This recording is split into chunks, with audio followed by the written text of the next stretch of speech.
Hello everyone, welcome back to my channel. I hope आप लोग बहुत ही अच्छे होंगे एंड आपके एग्ज़ाम्स क्योंकि ख़त्म हो चुके हैं तो आप इन्जॉय कर रहे होंगे।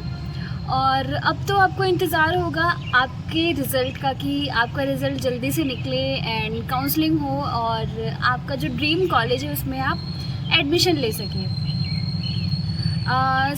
जैसे कि आपका जो रिज़ल्ट है वो आई थिंक जून के लास्ट वीक तक लास्ट जो जून है लास्ट जून तक निकल जाएगा, क्योंकि पिछली बार भी ऐसा ही हुआ था। जो एग्ज़ाम के 10 दिन बाद आपका रिज़ल्ट निकला था और उसके साथ ही साथ आंसर की निकली हुई थी। तो वेट करिए, थोड़ा सा रिज़ल्ट आपका निकल जाएगा। और मुझे लगता है कि बहुत सारे लोगों ने अपना जो मार्क्स है वो मतलब कहीं ना कहीं से उनको पता चल ही गया होगा कि उनके कितने मार्क्स आ रहे हैं, उन्होंने मैच कर लिया होगा। वो आंसर की आएगी वो बाद की बात है, आप मिलाएंगे तब आपको पता चलेगा। नहीं तो सबने मतलब एक तरह से अपना नंबर सबको पता ही चल गया कि आपके कितने नंबर आ रहे हैं एंड आपको कौन सा कॉलेज मिलेगा कौन सा नहीं, आप सबको ये थोड़ा बहुत आइडिया हो गया है। तो आज की वीडियो में हम यही बात करने वाले हैं कि कट ऑफ क्या रहने वाला है इस साल का। क्योंकि देखो, जो पहले भी हमने बोला था कि जो पेपर का लेवल है वो मतलब कट ऑफ इस बार थोड़ी सी ज़्यादा जा सकती है। पेपर का लेवल तो बहुत ही इजी था। कुछ लोगों को केमिस्ट्री और इंग्लिश थोड़ी सी टफ लगी थी, बाकी तो और जो बायो थी, फिजिक्स थी एंड नर्सिंग एप्टीट्यूड था, बहुत लोगों को वो आसान लगा। ओवरऑल जो आपका पेपर था वो इजी था। लेकिन बात ये है कि इस बार जो आपका एग्ज़ाम हुआ था वो दोनों मीडियम में हुआ था, यानी कि हिंदी मीडियम में भी हुआ था, इंग्लिश मीडियम में भी हुआ था। प्लस जो पेपर का लेवल था वो इजी था। इससे ये चांस है कि आपका जो कट ऑफ है इस साल का वो थोड़ा सा ज़्यादा हो। बहुत ज़्यादा फ़र्क नहीं पड़ेगा, बहुत होगा तो 3 से 5 मार्क्स इतने का ही फ़र्क पड़ेगा, नहीं तो जो पिछला कट ऑफ था वैसा ही कट ऑफ आपका रहने वाला है। आपके कमेंट्स के अकॉर्डिंग एंड आप जो एग्ज़ाम दे के आए थे तो बहुत सारे बच्चों ने कमेंट्स किया था कि पेपर बहुत ही इजी था, बट हमने तैयारी इतनी हार्ड लेवल की थी कि जो पेपर आया था वो हमसे गलत हो गया। और जो पेपर था वो सिलेबस के बाहर का था। जो सिलेबस था मतलब 9th और 10th लेवल का आया हुआ था, और हमारी जो प्रिपरेशन थी वो थोड़ी अच्छे लेवल की, तो हमारा जो पेपर है वो अच्छा नहीं हो पाया।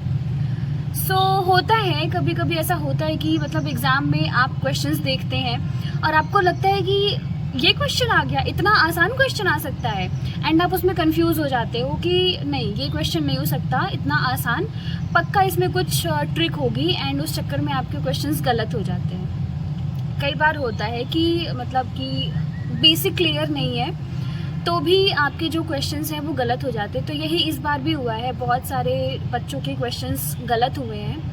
और मतलब मेरे पास तो जो कमेंट्स हैं उसमें बहुत सारे बच्चों के मतलब 110 नंबर से लेके 130 नंबर के बीच में वो हैं कि मेरे इतने मार्क्स आ रहे हैं। और कुछ बच्चे हैं 140 वाले भी हैं, और 1-2 बच्चे मुझे मिले जिनका मतलब 150 नंबर था ऐसा। तो इसी के रिलेटेड हम बात कर लेते हैं कट ऑफ क्या रहने वाली है इस साल की। अगर आप काउंसलिंग की बात करें, जैसा कि पिछली बार भी 6 राउंड में काउंसलिंग हुई थी, इस बार भी 5 से 6 राउंड में आपकी काउंसलिंग चलेगी।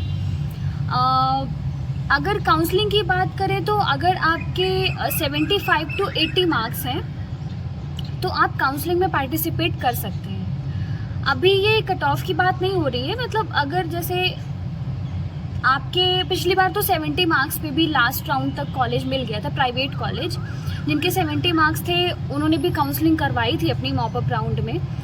इस बार भी अगर आपके 75 to 80 मार्क्स हैं तो आप काउंसलिंग में पार्टिसिपेट कर सकते हैं, आपको प्राइवेट कॉलेज मिल सकता है। अब बात करें गवर्नमेंट कॉलेज की कि गवर्नमेंट कॉलेज के लिए आपका कट ऑफ क्या रहने वाला है। सबसे पहले स्टार्ट करते हैं जनरल कैटेगरी से।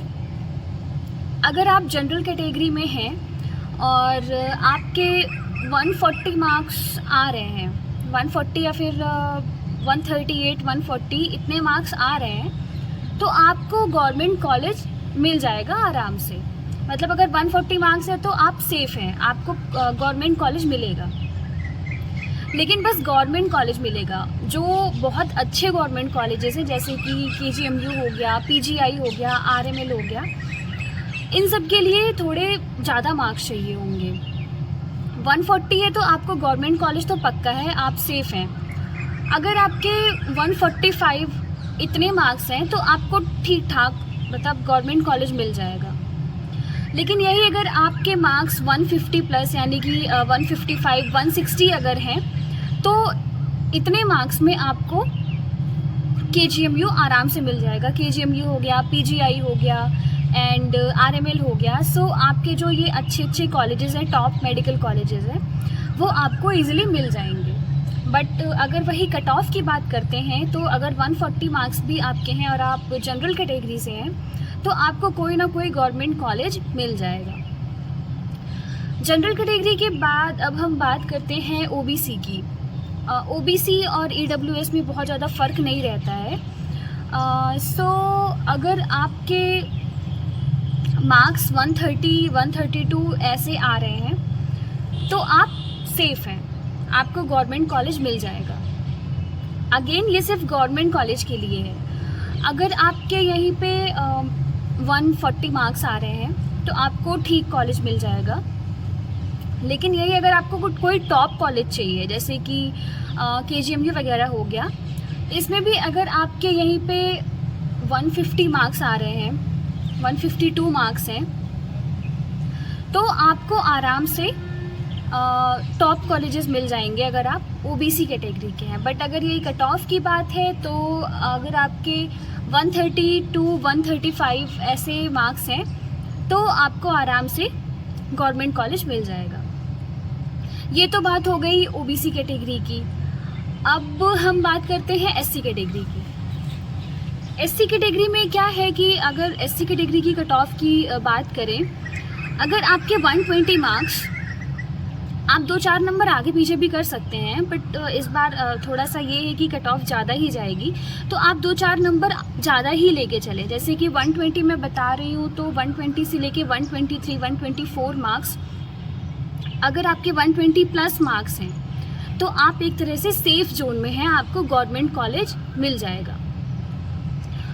यही अगर बात करें कि अगर आपके 130, 135 मार्क्स हैं तो आपको ठीक ठाक गवर्नमेंट कॉलेज मिल जाएगा। बट यही अगर आपको कोई टॉप गवर्नमेंट कॉलेज चाहिए तो इसके लिए अगर आपके मार्क्स अगर 140 तक हैं, 140 अगर मार्क्स आपके आ रहे हैं, 135, 140 मार्क्स, तो आपको टॉप गवर्नमेंट कॉलेजेस मिल जाएंगे। अब SC कैटेगरी के बाद बात कर लेते हैं ST कैटेगरी की। ST कैटेगरी के भी बच्चों में अगर आपका 110 मार्क्स यानी कि 110 मार्क्स आ रहे हैं आपके, तो आपको कोई ना कोई गवर्नमेंट कॉलेज मिल जाएगा। ये तो कट ऑफ हो गई। बट अगर यहीं आपके 120 नंबर आ रहे हैं, 122 नंबर हैं, आपको ठीक ठाक गवर्नमेंट कॉलेज मिलेगा। बट अगर आपको टॉप मोस्ट कॉलेजेस चाहिए जैसे कि PGI वगैरह चाहिए, अगर आपके 130, 135 मार्क्स आ रहे हैं तो श्योर आपको एक अच्छा गवर्नमेंट कॉलेज मिल जाएगा। जो टॉप मोस्ट गवर्नमेंट कॉलेज है वो आपको मिल जाएंगे। सो ये तो बात हो गई ओवरऑल कट ऑफ की। तो जैसे कि जो जनरल कैटेगरी हैं अगर उनके 140 मार्क्स हैं वो सेफ़ हैं। अगर OBC और EWS कैटेगरी जो है ज़्यादा डिफरेंस नहीं होता इन लोगों में। अगर आपके 130 to 135 मार्क्स आ रहे हैं तो आप एक तरह से सेफ़ जोन में हैं। बात करें SC कैटेगरी की, SC कैटेगरी में भी अगर आपके 120 मार्क्स 122 मार्क्स आ रहे हैं तो आप सेफ़ जोन में हैं। और बात करें ST कैटेगरी की, तो ST कैटेगरी में भी अगर आपके 110 मार्क्स आ रहे हैं तो आपको कोई ना कोई गवर्नमेंट कॉलेज मिल जाएगा। बट वही है कि अगर आपको टॉप मोस्ट गवर्नमेंट कॉलेज चाहिए होगा तो आपको अच्छे खासे नंबर यानी कि 150 प्लस मार्क्स जब तक नहीं होंगे तब तक आपको अच्छे कॉलेजेस नहीं मिल पाएंगे। यही अगर हम बात करें प्राइवेट कॉलेजेस की, तो प्राइवेट कॉलेज में तो अगर आपके मतलब 75 to 80 मार्क्स हैं तो आप आराम से काउंसलिंग में पार्टिसिपेट कर सकते हैं, आपको कोई ना कोई प्राइवेट कॉलेज तो मिल ही जाएगा। लेकिन अगर अच्छे प्राइवेट कॉलेज की बात करें तो उसमें भी अगर आप जनरल कैटेगरी के हैं, अगर आपके 130 मार्क्स आ रहे हैं, 130 प्लस मार्क्स हैं, तो आपको अच्छा प्राइवेट कॉलेज मिल सकता है। यहीं अगर आप OBC या फिर EWS कैटेगरी की बात करें, अगर आपके 120 मार्क्स आ रहे हैं, 115 मार्क्स हैं, 120 मार्क्स हैं, तो आपको एक अच्छा प्राइवेट कॉलेज मिल सकता है। अगर यही SC एंड ST कैटेगरी की बात करें, अगर आपके 100 मार्क्स आ रहे हैं, 100 एंड 95 to 100 के बीच में आपके मार्क्स हैं, तो आपको एक अच्छा प्राइवेट कॉलेज मिल सकता है। बट अगर आपके इससे भी कम मार्क्स आ रहे हैं तो आपको कॉलेज तो मिलेगा, लेकिन बहुत अच्छा नहीं मिल पाएगा, क्योंकि मार्क्स के अकॉर्डिंग ही, रैंक के अकॉर्डिंग आपको कॉलेज मिलते हैं। ये तो रही एक तरह से कट ऑफ की बात। मतलब इसमें आप थोड़ा बहुत 2-4 नंबर आगे पीछे कर सकते हैं, हर बार होता है, मतलब 2-4 नंबर आगे पीछे कट ऑफ जाती है। काउंसलिंग के टाइम भी आप ये ध्यान रखिएगा कि जो कॉलेजेस हैं जो INC से एफिलिएटेड हैं, जिनको मान्यता प्राप्त है INC की, उन्हीं कॉलेजेस को आप फिल करिए। क्योंकि जैसे कि अगर आपका कोई कॉलेज है INC से मान्यता नहीं प्राप्त है उसको, तो बाद में जो सेंट्रल जॉब्स होती हैं उनमें प्रॉब्लम होती है। जैसे कि जो नॉर्सिट एग्ज़ाम हो गया, उसमें फिर प्रॉब्लम होती है, आप वो नहीं फिल कर पाएंगे। काउंसलिंग के वक्त भी आप बहुत अच्छे से ध्यान दीजिएगा कौन सा कॉलेज फिल करना है, कौन सा कॉलेज आपको चाहिए, कौन सा कॉलेज मिल सकता है, उसके अकॉर्डिंग ही आप काउंसलिंग करिएगा। एंड आपके जो डॉक्यूमेंट्स हैं वो भी आप रेडी करते रहिए एक तरह से, क्योंकि मान लो आपके पास कोई सर्टिफिकेट नहीं है, कास्ट सर्टिफिकेट वगैरह नहीं है, तो आप बनवा लीजिए, उसमें थोड़ा बहुत टाइम भी लगता है। एंड अब वेट करिए बस रिज़ल्ट का, उसके बाद कुछ दिनों बाद आपकी काउंसलिंग स्टार्ट हो जाएगी और उसके बाद आप अपने ड्रीम कॉलेज में होंगे। तो आज की वीडियो में इतना ही, मिलते हैं अगले वीडियो में किसी नए टॉपिक के साथ। Okay, bye.